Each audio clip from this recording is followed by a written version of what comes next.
বাসায় তৈরি করা এই জুসটি যদি আপনি নিয়মিত খান তাহলে আপনার স্কিন হবে অনেক বেশি ব্রাইট, আপনার চোখের নিচের কালো দাগ দূর হয়ে যাবে, আপনার স্কিনের ব্রণের দাগ দূর হয়ে যাবে, আপনার মুখে যদি ব্রণ থেকে থাকে সেটাও দূর হয়ে যাবে, আপনার চুল পড়া কমবে এবং আপনার স্কিন আরও বেশি টাইট ও উজ্জ্বল হবে।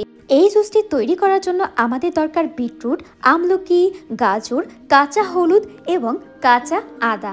ইয়েস, এই কয়টা উপকরণকে আপনাকে ছোট ছোট কুচি করে কেটে নিতে হবে বা আপনি যেভাবে খুশি সেভাবে করেন। এরপরে এটাকে একসাথে মিক্স করে ব্লেন্ডারে ব্লেন্ড করে নিতে হবে। ব্লেন্ড করার পর এটাকে সেকে নিতে হবে। সেকে নেওয়ার পর যে জুসটা বের হবে সেই জুসটাকে আপনি চাইলে সংরক্ষণ করার জন্য নর্মাল ফ্রিজে রেখে সংরক্ষণ করতে পারবেন। এটা কয়েকদিন ভালো থাকবে।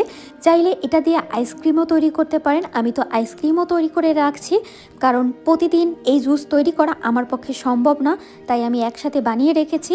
তো এই যে জুসটা আমার দেখতে পাচ্ছেন কি সুন্দর দেখতে একটা জুস, এই জুসটা খেলে আপনি অনেক ভালো বেনিফিট পাবেন। যত্নটা শুধু বাইরে নয়, ভেতরেরও নেওয়া কিন্তু জরুরি।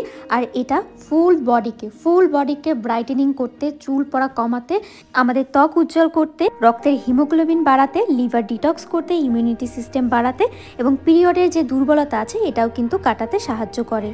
আমি এই জুসটা খেয়ে অনেক ভালো রেজাল্ট পেয়েছি, তাই তোমাদের সাথে শেয়ার করলাম। তোমরাও ট্রাই করে দেখতে পারো। দেখো, আমরা অনেক কসমেটিক্স ইউজ করি, অনেক দামি দামি প্রোডাক্ট ব্যবহার করি, কিন্তু অনেক সময় সেই প্রোডাক্টগুলো কাজ করে না। আর সেই প্রোডাক্টগুলো থেকে ভালো রেজাল্ট পেতে এটা খেতে পারো।